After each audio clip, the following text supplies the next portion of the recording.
Right, so welcome everyone. I'm Justin Varney, I'm the Director of Public Health, and I want to welcome you to this webinar to reflect some of our learning on our journey of diversity monitoring in Birmingham City Council over the last year and a half or so. And I'm joined in the session today by Rebecca Howell-Jones. Becky, do you want to just introduce yourself to everyone? Sure, thanks, Justin. Yes, I'm Becky Howell-Jones. I'm one of the Assistant Directors in Public Health, and I lead on the knowledge, evidence and governance areas. Great. So let's kick off. As I said, we've started recording the session. A little bit of housekeeping before we get started. If you want to raise a question, either pop it in the chat, and Becky will be keeping an eye on the chat for me while I present, because it's hard to jump between the screens. But we'll also pause at various points in case anyone wants to come on camera and ask a question verbally. Suggest keep your camera switched off unless you're talking, because otherwise you'll use bandwidth, and make sure we're muted. And Eloise has popped in the chat that there is an end of session survey, because we like to evaluate what we're doing and get some feedback. So do check that out. So without further ado, let's get started on the journey today. So why did we start this journey? Well, Birmingham is an incredibly diverse population in many, many different ways. And through the project that we've done jointly with Lewisham around the inequalities affecting our African and Caribbean communities, and taking a very solution-focused approach, one of the areas that has become really apparent has been around the gaps in data and evidence for many communities of identity. We started really seeing it clearly in our African and Caribbean communities. And then as we started to develop our community health profile projects, we discovered even more gaps. So we recognize that this is a kind of consistent and persistent problem, that the way we collect diversity data is not really good enough and is not giving us enough granularity of understanding. And without better understanding and visibility, it's hard for us to both understand need or demonstrate progress. And, you know, I sum this up in this very simple statement: if you don't count me, I don't count. And sadly, a lot of policy is driven by the numbers we can see. And if you're not in those numbers, or you're homogenized and just turned into one kind of lump, then it's very hard for services or for strategy and policymakers to respond to your needs. And if we take, for example, when we talk about the disabled community, we talk about the disabled community, and that assumes, when we present data on everyone who has a disability, that people who are visually impaired have the same needs and the same inequalities as people who are mobility impaired. And in many ways, that is bonkers. In the same way that when we homogenize our African community, the idea that an Egyptian has the same health beliefs, patterns, behaviors, inequalities as a Ghanaian, as a South African, is bonkers. It would be like saying in Birmingham, if we're white British in Birmingham, we're the same as someone who's Italian in Milan. Yet we do it routinely to other communities of identity on an everyday basis. So this came out of originally the work from Black Here, but has really spread across our approach to collecting diversity data in many different strands. And what we recognized as part of this journey is that there are gaps in data collection. So the question's just simply not there. And we'll talk a bit later about some of the work we've done to create, for example, a new standard question for neurodivergence, because the question just doesn't exist in a standardized way. Or we've got a question which excludes identity or is limited. So we know that, the Office of National Statistics question on ethnicity has limitations, and there are communities like our Latin American communities that their identity is not acknowledged, and yet those are sovereign nations identified and recognized by the UN, yet they're not on the census question, so they've got no way of representing themselves. The second issue is that the data is not collated. And the third is that it's not looked at and it's not considered. So there are different aspects around the data collection. There are issues in the way questions are worded. So one of the things that came up in Black here, and it was a really interesting discussion with individuals from the communities, was the use of the word Black before a ethnic country of heritage. So in the census, it asks, do you identify as Black African or Black Caribbean or Black Other or Black British? And there was some really polarized, in many ways, views around whether the use of Black in front of the term African excluded communities of individuals from African nations who didn't identify with the word Black. Was it needed? Was it necessary? And so part of the work we've done is to pilot removing it. As part of that conversation, there was also very clear voice saying Black British is a clear identity, and we want that kept in the mix. But we agree that Black African excludes people who are African heritage that don't identify as Black. So there was a lot of kind of discussion and evolution, and that's informed our approach as well. And then the final element of this is that a lot of the feedback we had was around community confidence in the data, that people ticked boxes on forms and then never saw where it went. And some of the work we've done with the community health profiles is about extracting the data and then playing it back to communities and collaborating with communities on, so what do you want to do about it, has been operating in that space as well. So let me move us on. So our approach has been about building on existing questions. So we've tried not to start from scratch where we can.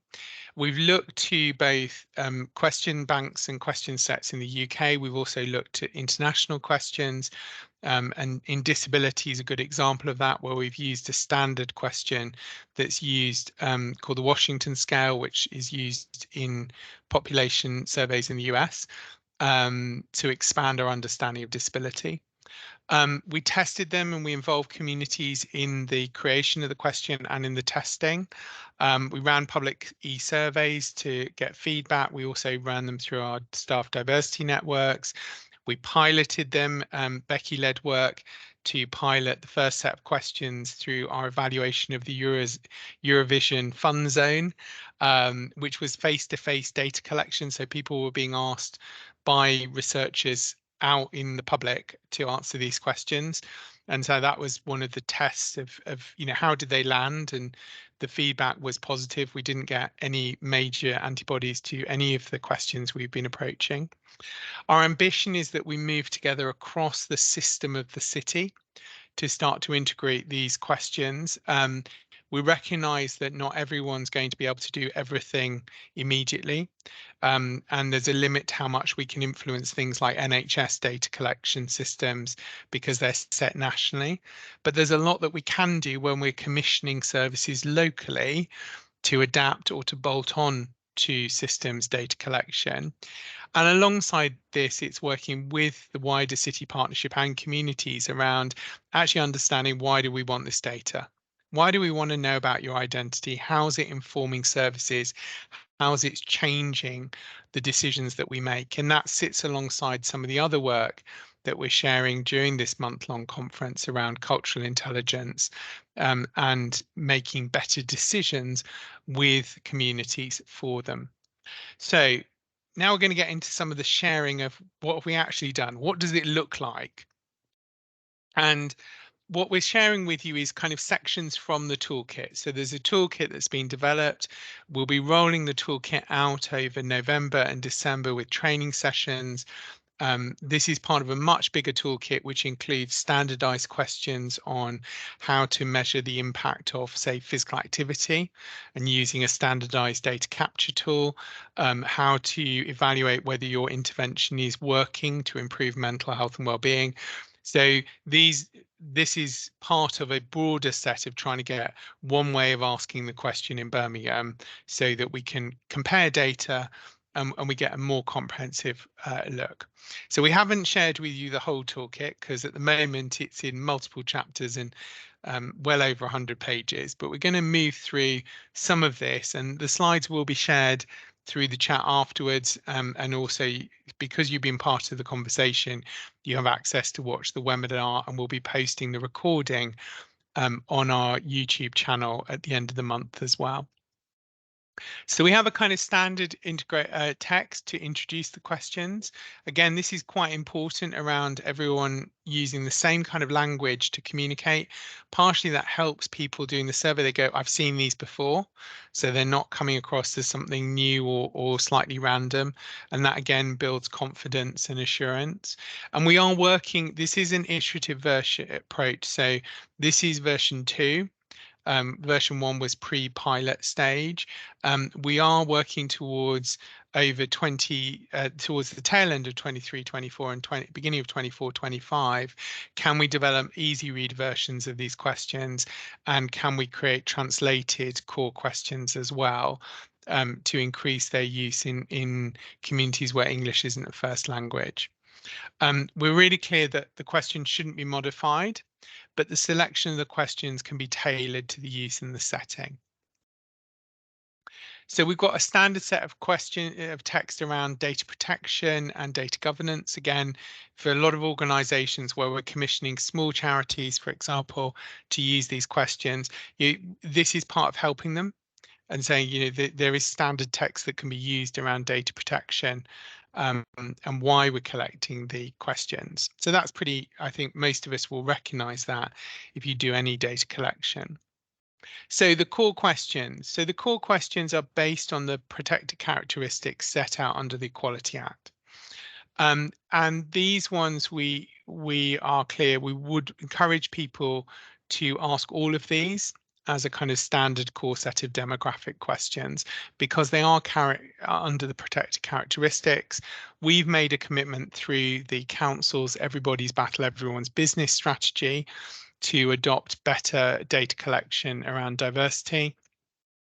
And we've created a set of standard kind of intro text for each question, as well as the standard question itself.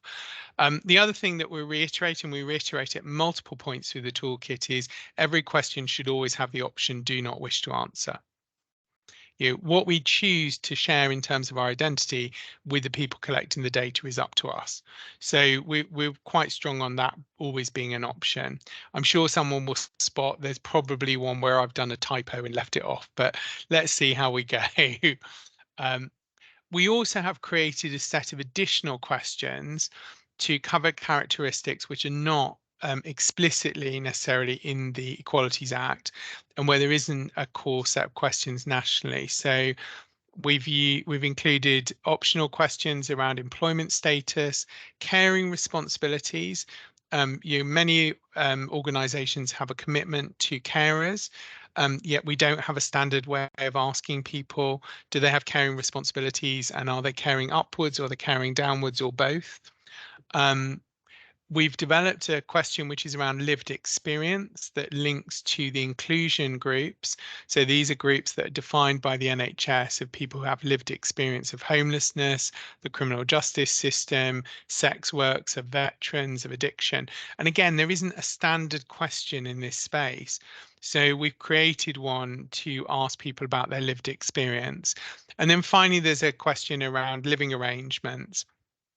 And again, these are the questions which may or may not be appropriate. And this is the group that are there. Again, if you want to ask about inclusion health, use the standard question, versus if you ask about inclusion health and everyone's got 100 different ways of doing it. So it's trying to give us that kind of joined up version of collecting the data. So let's get into some of what we've done.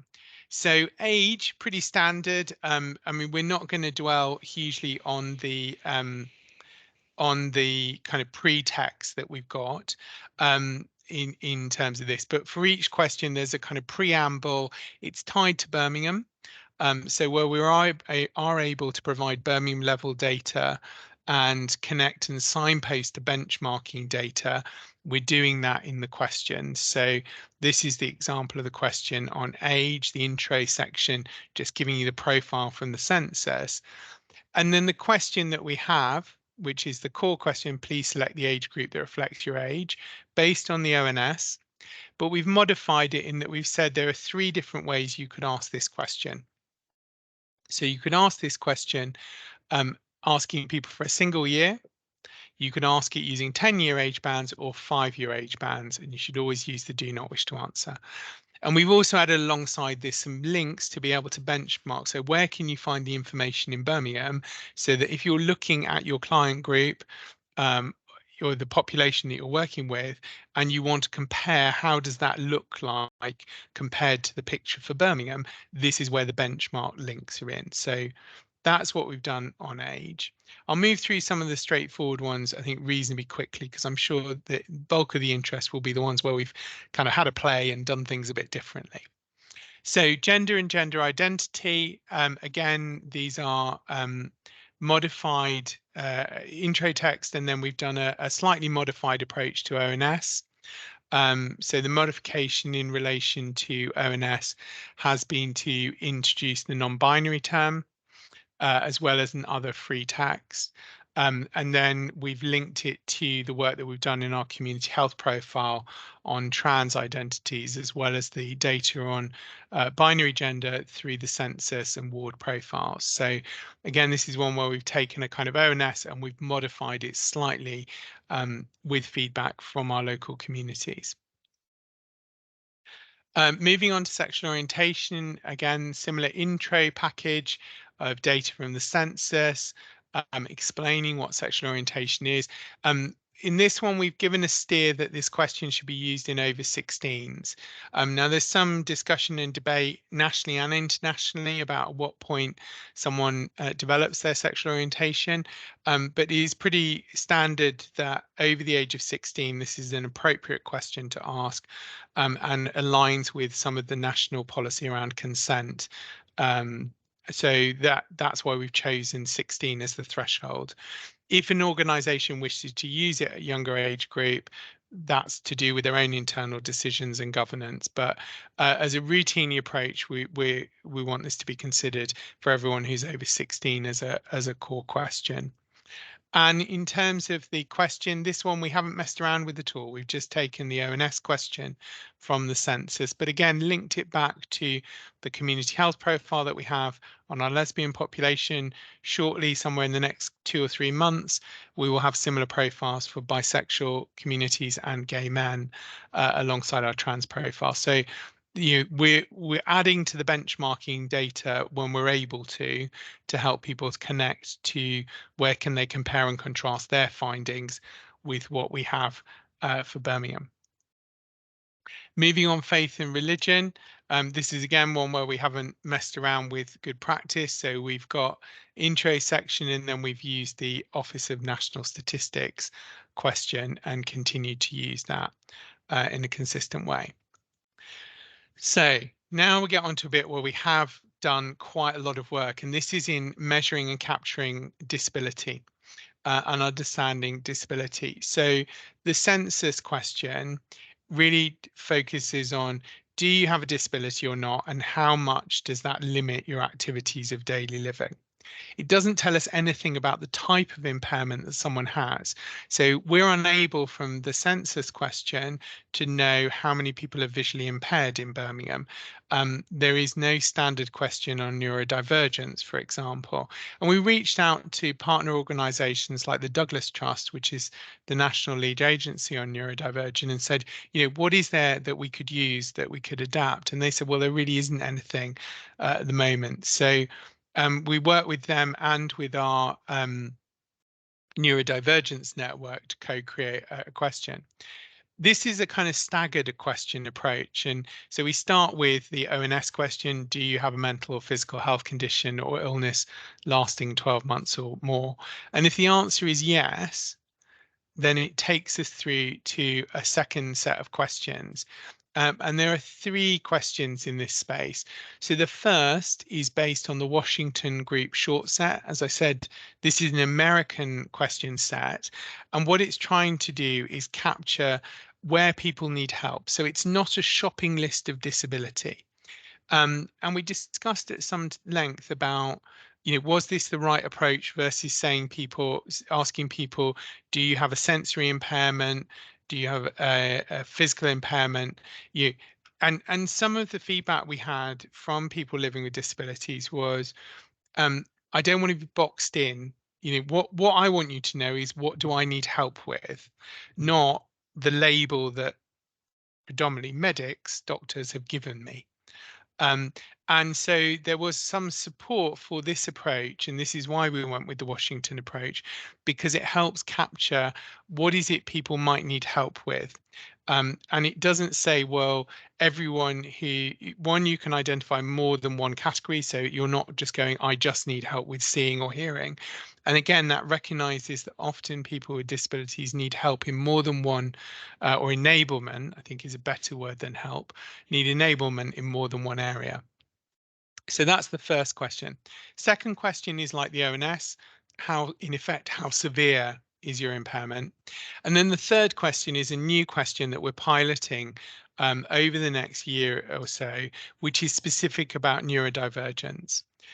There is no standard question that we could find that wasn't clinical, to allow people who are neurodivergent to identify within questions around disability.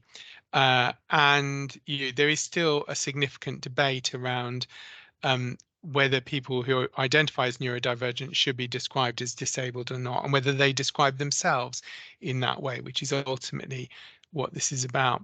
So we work with our neurodivergent staff network.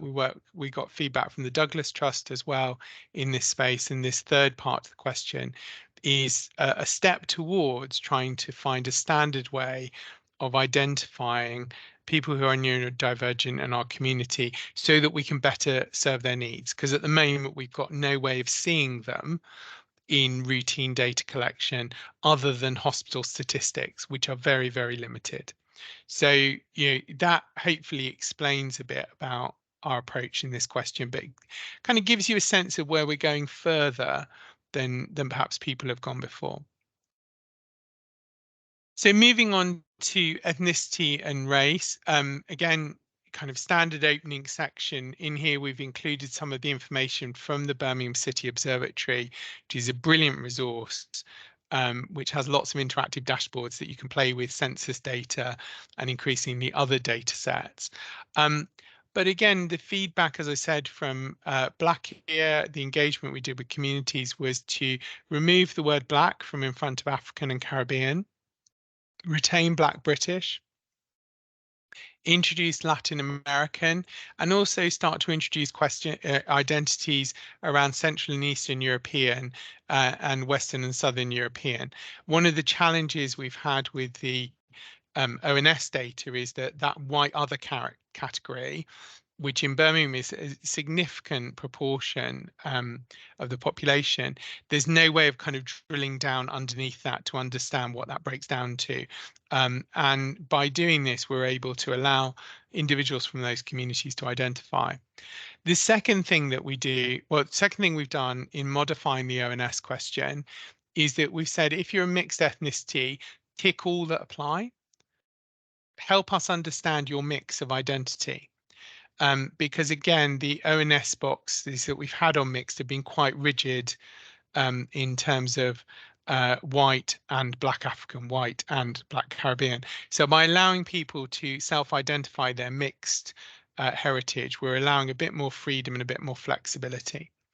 The third part to this question, or the third element of this question, is that what are your countries or country of heritage? And again, this is another way of trying to understand how people identify their ethnic and racial identity, and it's capturing it in this way. I should mention we are also starting to explore questions about tribal identity, but we had feedback, we developed a question, we did some piloting, and we got feedback which was really kind of at the two extremes.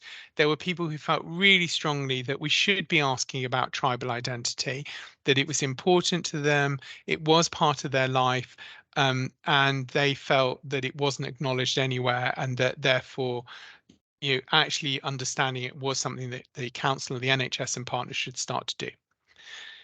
Then at the other end, we had people who said, I don't want to, that is not part of my life in Britain. I left that behind. I don't identify with it. It's not important to me, and I don't think you should ask it. And so what we did was we listened to that and we listened to it and really said, okay, at this point it's too early to go live with a question. Let's do some more work. So there is a piece of work that we'll be developing in the spring to start to do some very specific focus groups and exploring with the communities in which tribal identity exists, which are many. Often we just think about certain African nations with tribal identities, but also tribal identities exist in many of our South Asian countries. And similarly, we have tribal identities in countries like Canada and New Zealand with our Indigenous people. So we want to explore tribal identity a bit more before we commit to a question in this space. But it shows you some of the thinking that we're doing, which is kind of pushing the boundaries, I think, and stretching us more in understanding the granularity. In terms of the benchmarking, we've created links through, as you can see again, to the observatory. And I know Becky's put that in the chat for colleagues, but also to our community health profiles. And we're gradually building quite a large set of community health profiles. And this is where we've gone deeper than that homogenous BAME or that single word description of our disabled communities. We're starting to look at what data can we find, what research evidence can we find around inequalities of specific communities of identity. What I should say about the community health profiles, and I know there are sessions in the month about this separately, is we've commissioned community partners to work with us. After we got to the end of the profile, we then commission a community partner to spend 12 to 18 months working with us and the local community to say, here's what the data says. What do you think? What do you want to do about it? And part of that is some resource and funding to pump prime community-led and community-produced solutions. So it's not just about saying, here's a long list of problems in your community. It's also about investing in how do we co-create solutions. And that's one of the things that I think is really exciting about what we're doing is we're not just opening the can of worms, we're also working with the communities that these relate to fish them out and deal with them in sustainable ways. So one of the questions that I think people forget about often in the protected characteristics is around pregnancy. And we kind of go, well, there's a whole thing called maternity services that deal with pregnant women. But the reality is we should be looking at pregnancy as a characteristic in all of our services, and not just maternity services themselves. So we have started again we looked, is there a question? And you kind of go, well, of course, the question is, are you pregnant? Well, yes, but there isn't actually a standard question that we could find that asks that in the same way. So we have created one and starting to integrate that. And again, that links across with both some of our local data, but some of the national data on OHID. Similarly, another area that's protected through the Equality Act, where we don't tend to really think about how we ask the questions, is around relationships and marriage. And this one, we did use the ONS question, which is 2 questions in the ONS. But again, it's one of those things where we don't necessarily think when we're doing data capture of people's identity to ask about marriage or civil partnership, yet it is part of the equality legislation. There are protections there, but we should be actively considering it. And the more we understand these questions, the more you can start to look at intersectionality as well. The final question that we have in this core data set is about postcode. And it took us quite a while to find a decent map of postcodes in Birmingham, which was an interesting start to the journey. And what we're asking people for is the first part of the question, postcode, and the first number in the second bit. And that allows us to go deeper than the postcode areas, the first part themselves. And the reason this is important, these are the B postcodes in Birmingham, not all of them in Birmingham. So those of you who live in the area will recognise there's a whole load that are in Solihull, and there are some that are down like Alcester, Redditch. These are not part of Birmingham, Bromsgrove.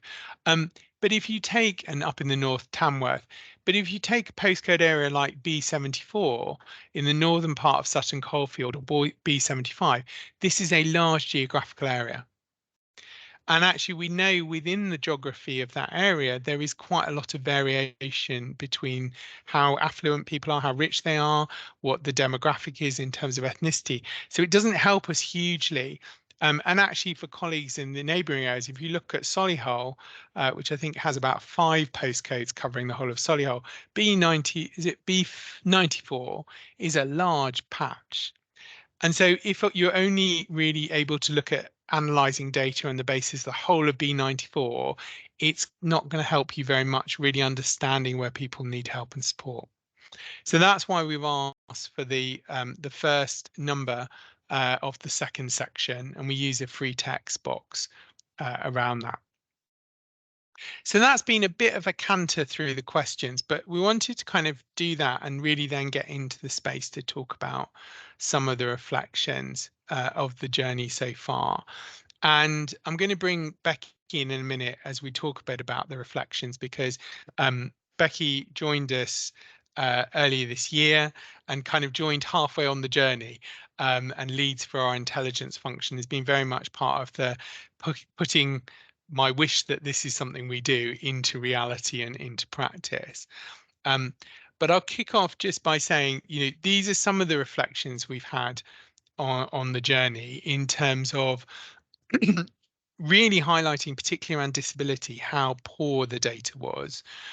And that was quite a shock in a sense, because often I think we assume that because many disabled people require support from the health service, it's going to be really easy to identify them in data. And actually, the reality is that it's quite hard.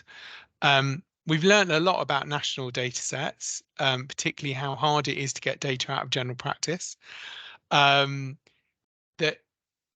there are lots of different views, and the tribal question is a really good example about that, about how people can get people have very, very different views from within the same community about whether it's right or wrong to ask the question.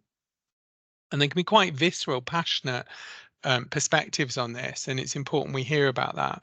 And then also recognizing there are still areas we're working on. But Becky, I want to invite you just at this point to share a little bit, because you kind of came to this journey halfway along, didn't you?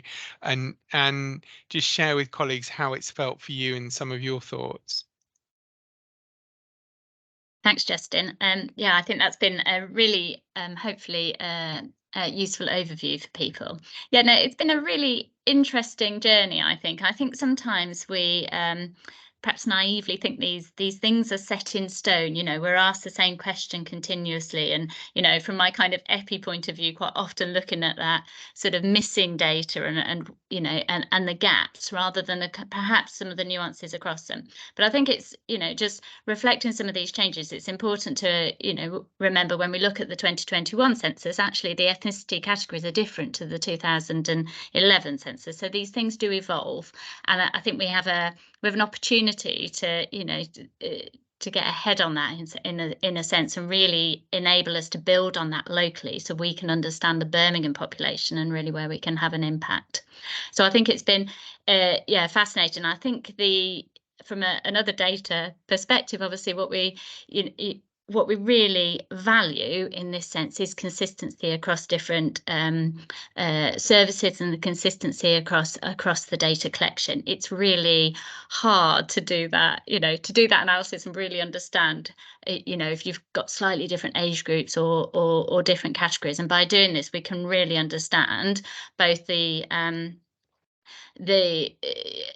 different aspects and the different, the inequalities that go across all our different services and so on. So I think that consistency across will be really, really helpful, and that influencing around some of the things that Birmingham is very diverse, is very ahead, has these challenges which other areas don't necessarily see, but that's also an opportunity here for us to be able to take that forward. And there are, we've just been currently doing the learning disabilities deep dive, and a real challenge there is some of the data and being able to identify those individuals throughout the whole system. So, Thanks, Justin. Yeah, thanks, Becky. I mean, I think it's really what's really interesting in the journey we've been on, and I'll come on now to share some of our kind of learning of the journey. Is the kind of almost we've looked at it from both ends of the telescope. We've looked at it from the data end, and as Becky said, from an epidemiological point of view, the kind of science of data and populations and looking at big numbers. And we've also looked at it from the community end. What does it feel like to be asked these questions? How does that resonate with my soul and my identity? Do I feel seen? Or am I made to feel invisible because I'm not there? And we wrestled with some of the really tricksy challenges. Colleagues may notice that, for example, we haven't included in our ethnicity question at the moment whether people identify as Kashmiri. And we wrestled with that, and we took lots of soundings from different perspectives.